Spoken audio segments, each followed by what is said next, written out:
Hello and welcome to Hungry Beast. Tonight in our final episode, a subject as final as they come. Death. From the trauma it causes police officers to life after humans and the computer virus that takes out nuclear reactors. But first, in 2 decades, the internet has morphed from geek secret to basic human right. Could that be taken away from us? Could the internet be shut down? Dan Ilic hunts for the kill switch.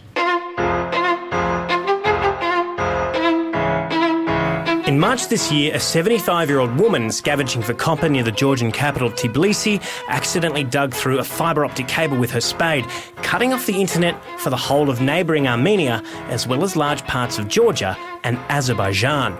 We like to think that the internet can't be switched off. Its decentralised design was intended to survive a nuclear attack. In theory, if one part of the network is taken out, traffic is simply rattled around that zone and business goes on as normal. But as that Georgian woman proved when she took a whole nation offline for hours, the internet is extremely fragile in some places, particularly in those where less than benevolent governments own the pipes, the telecommunications infrastructure, the electricity and the ISPs. Countries like Egypt, where during the anti-Mubarak protests in January, the government noticed the spike in net traffic and pulled the plug on all 4 of Egypt's main ISPs. For 90% of the population, the internet went dark. The internet was still accessible to those connected to an ISP called the Nehl Group. Nehl's clients include major banks, insurance agencies and the Egyptian Stock Exchange. So tech-savvy protesters hacked the Nehl accounts to get their messages out to the world. 4 days after the initial ISP shutdown, Mubarak's IT guys unplugged Nehl as well, drawing international criticism. We believe that governments who have erected barriers to internet freedom, whether they're technical filters or censorship regimes or attacks on those who exercise their rights to expression and assembly online, will eventually find themselves boxed in. Western democracies espouse freedom, but they're also getting anxious about the openness of the internet. A bill granting the US president the power to pull critical infrastructure like water and electricity utilities off the internet during a cyber attack will go before a Senate review committee later this year. Considerably watered down, the original version called for the president to be able to pull the plug on the entire internet. 2 weeks ago, in the lead-up to the G8 summit in France, President Nicolas Sarkozy held another summit, EG8, inviting net company bosses and digital luminaries to take part. On the agenda were various ideas for improving business growth online, but also roundtable discussions on how to create a civilised internet. The term was borrowed from the Chinese, the word civilised translating as more government control. It's frightening, and of course it has a real chilling effect on the right to freedom of speech. And so we do want an uncivilised internet. I mean, it doesn't mean that we want a violent internet, but we want an internet where all speech is equal. As governments and corporations seek greater control of the net we know, grassroots movements are popping up around the world dedicated to keeping it decentralised and out of reach of regulation. Activist group A Human Right is campaigning to bring satellite internet to the African continent. It hopes to buy the assets of a bankrupt satellite company and move its hardware to an orbit that could offer free internet for millions of Earth's poorest citizens. It essentially is trying to address this problem. Like, what do you do when people shut off the internet? That's so terrible. What if you could, have this whole satellite ecosystem and this terrestrial ecosystem that ensures that it's just almost impossible to shut down. The terrestrial ecosystem they're talking about is called a mesh network, a wireless network created not with laptops or desktops, but with mobile phones. South Australia's Dr. Paul Gardner-Stephen is a key figure in the development of mesh networks. What we've done, we've taken off-the-shelf phones because it was really key. We wanted something that would work with existing hardware. So we thought, okay, what hardware is there in an existing phone we can use? And the easy answer is we can use the Wi-Fi radio. A bit like a dot-to-dot. We can join the dots from somewhere where there is internet access, and we can actually relay high-speed broadband internet to other people in that community who otherwise wouldn't be able to get it. By dropping one phone into a very large disaster area, we can actually have this ripple effect that actually gets everyone connected in a very short period of time. Whenever someone tries to tame the internet, there'll always be those who try and liberate it. And if history is any guide, those who are trying to keep the internet open will always be one step ahead of slow-moving governments and corporations. So I guess the only thing we have to worry about are little old ladies with shovels.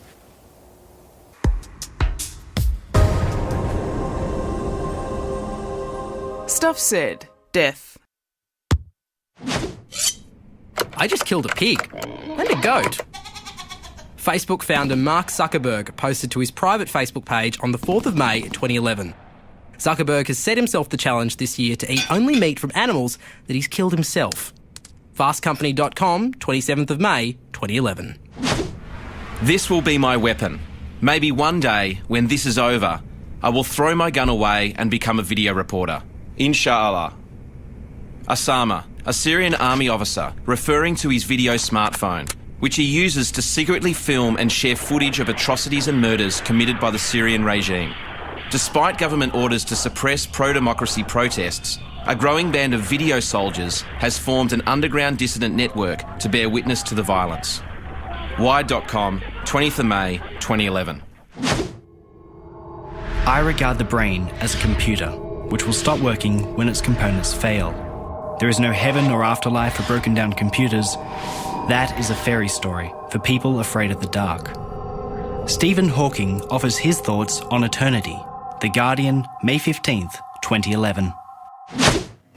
We've been dating about 6 months now. We met in this house, actually. It was late at night and I spotted her at the top of the stairs. It's like every hair just stood up on end. I knew right then she was the one. People think it's weird, but we're just an average couple. Okay, we probably do a few more whitewashes than most.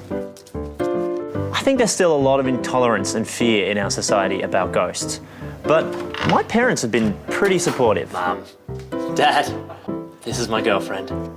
Oh, a Muslim? A ghost. Oh, goodness. I mean, she is a Muslim as well, but we figured what they don't know won't hurt them.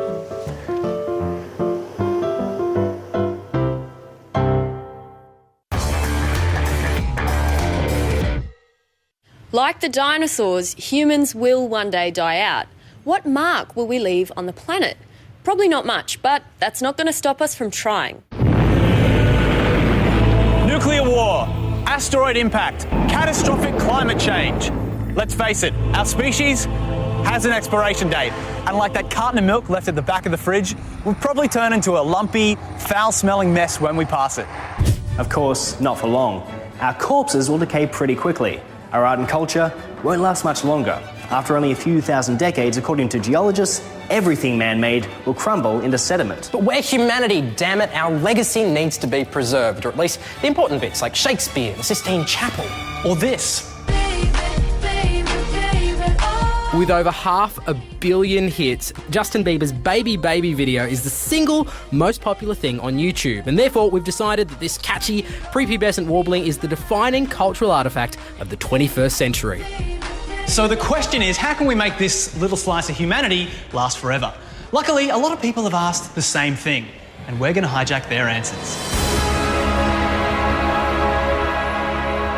Buried in the Arctic region of Norway is an actual underground doomsday vault built to house seeds and plants from all over the world. Located 120 metres inside a mountain, the seeds are kept in heat-sealed packages to exclude moisture. Now we've put Bieber's baby clip onto this USB stick and we're going to try and disguise it inside this rare-looking Australian seed pod. Then we just have to pop it in an envelope and send it to Norway. But that doesn't feel safe enough. We need a backup plan. To bury the Bieber, we've come to the nation's peak geology organisation, Geoscience Australia. As geologists, we have a thing called zircons. Some of the oldest ones are 4.4 billion years old. So if you etched the lyrics into this zircon, I reckon that would stick around for another 4 billion years. Why not? Next, where is the best place in the world to bury it? We want to be in the areas that are these sort of bluey purple colours. They're the strong bits of crust and lithosphere. In Western Australia is probably the best place. Actually, in Australia? In Australia, Western Australia. Bam. We'll use this machine, the Shrimp, to laser etch Justin Bieber's lyrics onto the zircon. Here we go. Baby. That's got Justin Bieber's Baby on it. Off to WA, mate. But what if the Earth itself is destroyed? Really, there's only one way to make sure that Bieber lives forever. Now, physically shooting a capsule into space is a common error. A, it's expensive. B, there's already so much junk in orbit, it's getting hard to launch stuff through the Earth's satellite belt. And C, we've got this. TV and radio broadcasts leak into space anyway, so we've got ABC Transmissions to beam Bieber directly into space for us. The signal will dissipate after 2 light years, so we're sending ours to Io, one of Jupiter's moons. It has the best chance of being able to support life. So, there you have it. Just a few of the ways in which the human race is attempting to preserve its legacy. And thanks to them, we may die, but somewhere, the Bieber will live on.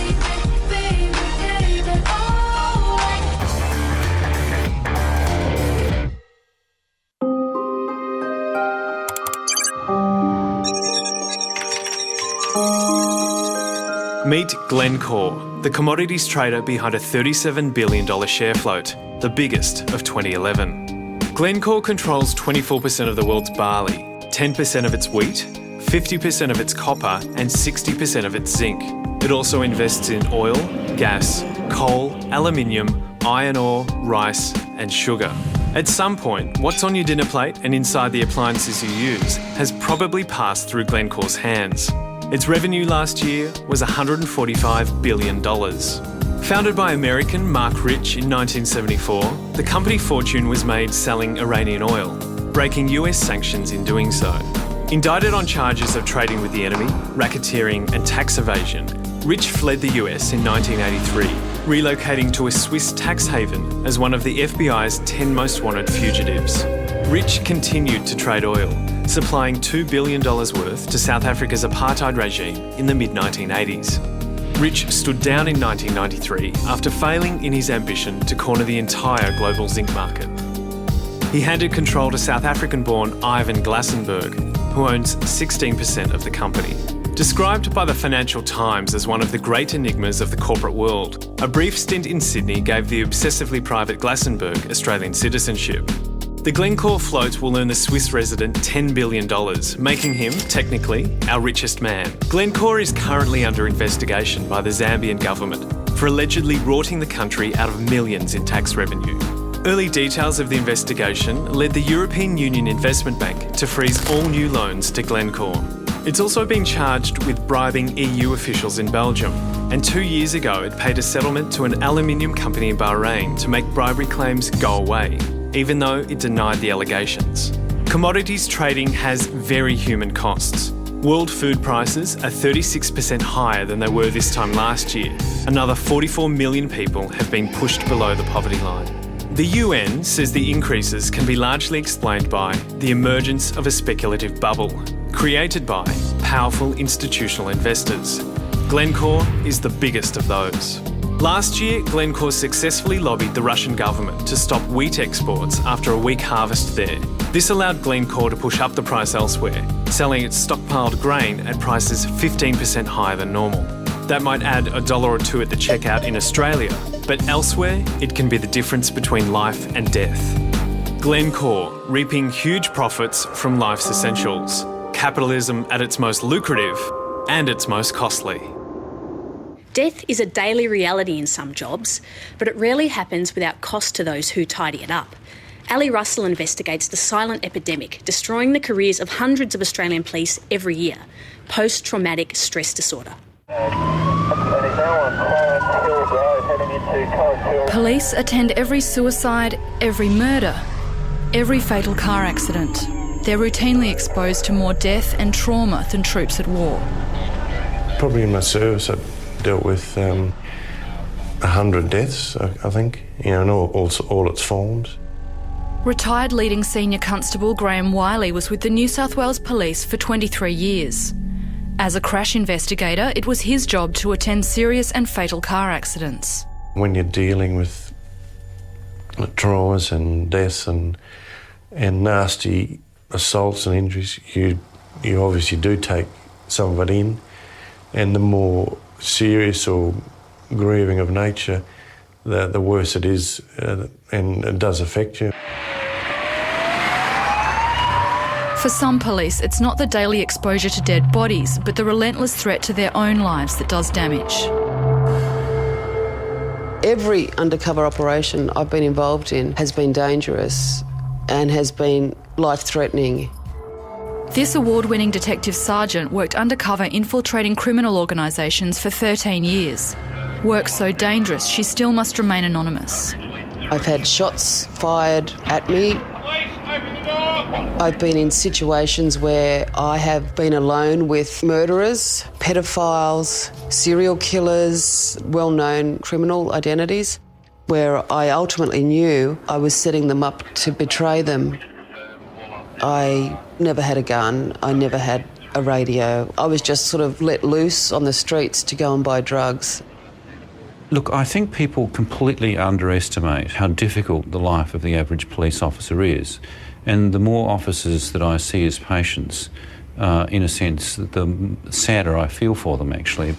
I mean, I was just talking to an officer yesterday where they were picking up pieces of a human body that was spread over a kilometre of track. So it's the repeated exposure to those sorts of issues, quite apart from the violence against them.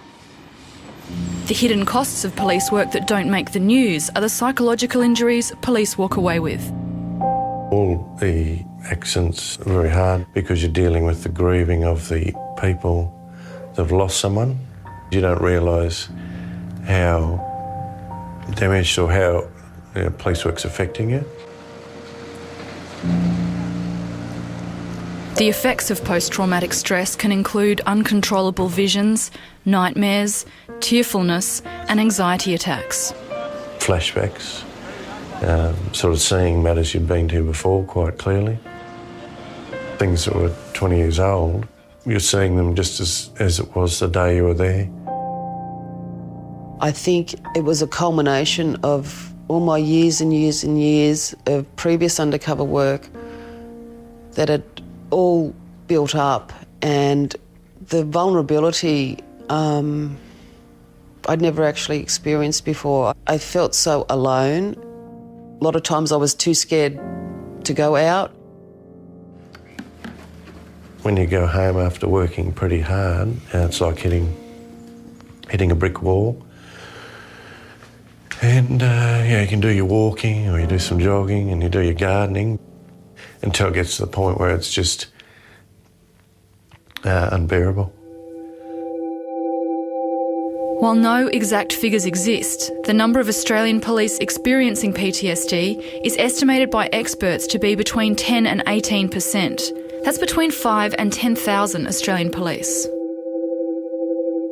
A New South Wales Auditor-General's report from 2010 showed more than 15% of police in that state were on restricted duties or long-term sick leave. 80% of those with psychological issues. I was never offered any support, psychological assistance, I could say any even advice. How to manage my feelings, how to manage with different identities. Affected New South Wales officers say despite the highly distressing nature of their work, support was never offered, and that they believed asking for help would harm their career prospects. When I tried to seek some support, I was told by one of my supervisors that you just have to decide what side of the fence you're on. That's why you actually have to have a system that routinely investigates the well-being of an officer without them having to stick their hand up, because you just need to walk through that door with psychologist or psychiatrist written over the top of it, and immediately you've got a problem in your colleague's mind.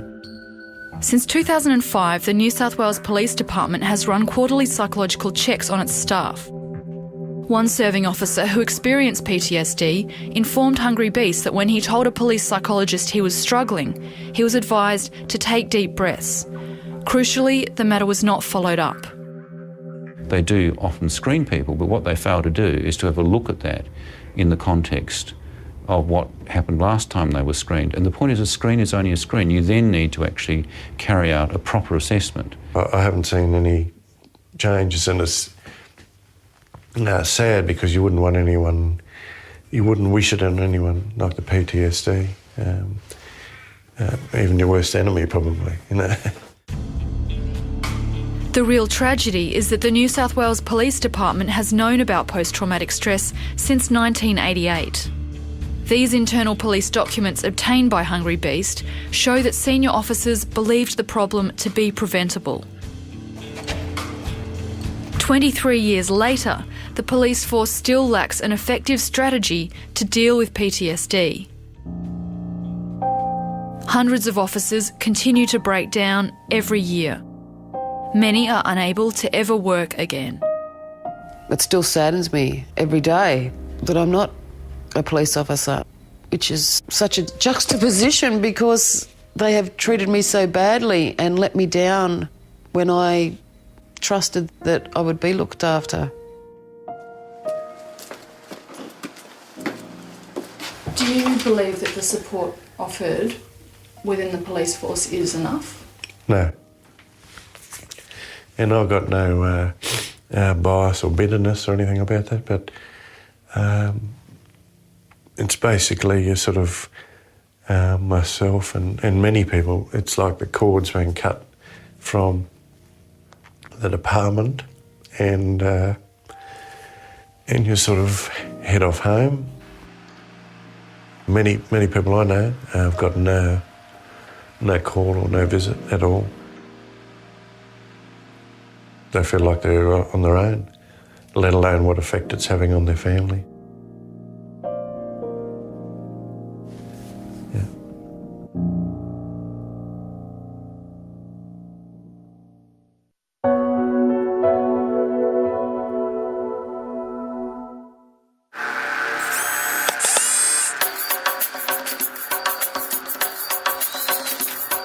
In June last year, a computer virus called Stuxnet was discovered lurking in the databanks of power plants, traffic control systems and factories around the world. 20 times more complex than any previous virus code, it had an array of capabilities.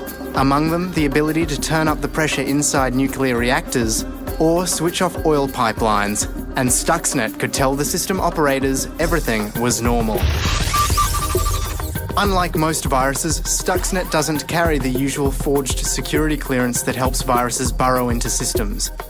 It actually had a real clearance, stolen from one of the most reputable computer technology companies in the world.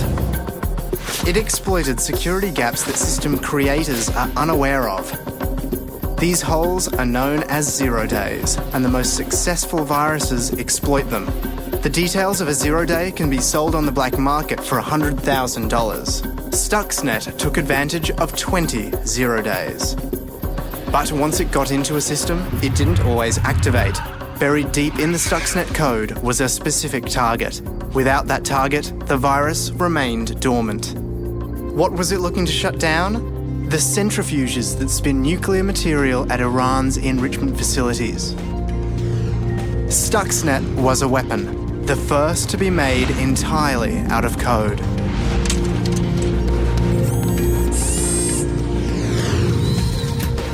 The Washington-based Institute for Science and International Security says the virus may have shut down 1,000 centrifuges at Natanz, Iran's main enrichment facility, last year. In November, the International Atomic Energy Agency, the UN's nuclear watchdog, said Iran had suspended work at its nuclear facilities without explaining why. Many observers credited Stuxnet. Last month, the Iranian government conceded the virus's infection of the Bashir nuclear facility, still under construction, meant that switching the plant on could lead to a national electricity blackout. Iran has responded to the attack with an open call for hackers to join the Iranian Revolutionary Guard and has reportedly amassed the second largest online army in the world. So who was behind Stuxnet? There's no evidence beyond rumour. Some have it that Israel is responsible because the virus code apparently contains references to the Hebrew Bible. Others believe the US was involved in the testing and development.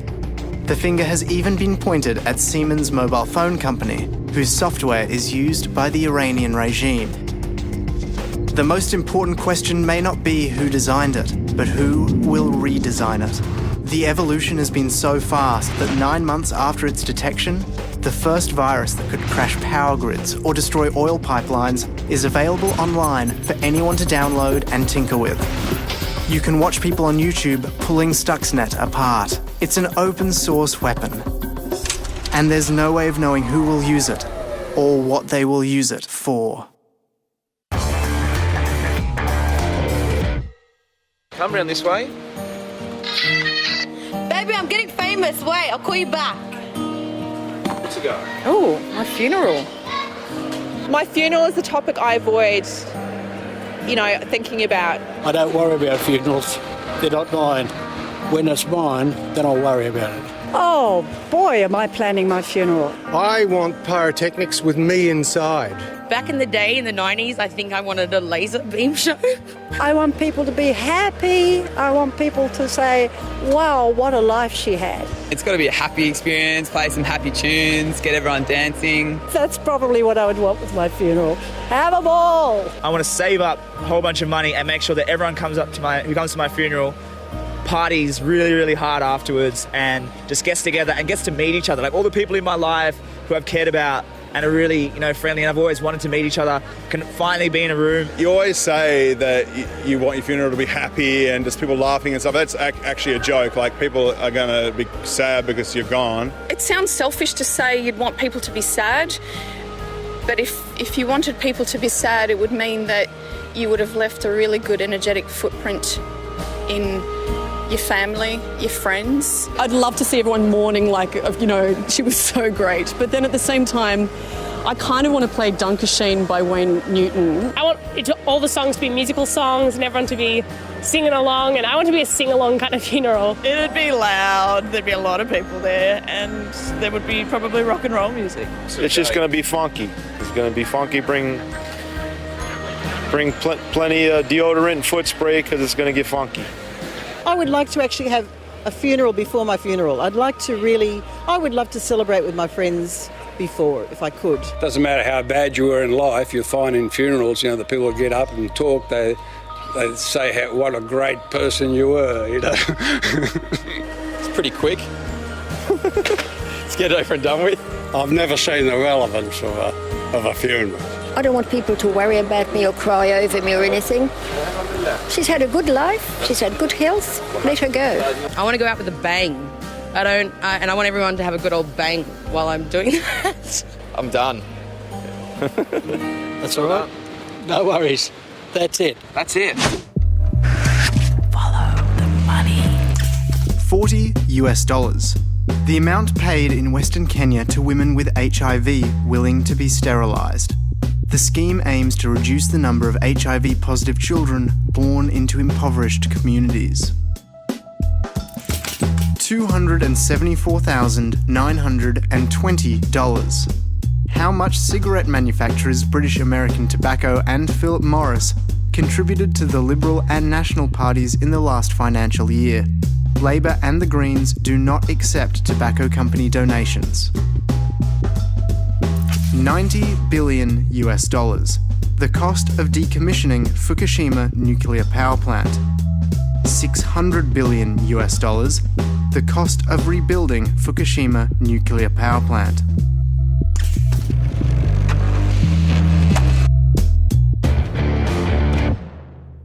That's it, the end of another series of Hungry Beast. Thank you for joining us. If you experience BDS, Beast deprivation syndrome, you can still find all our stories online.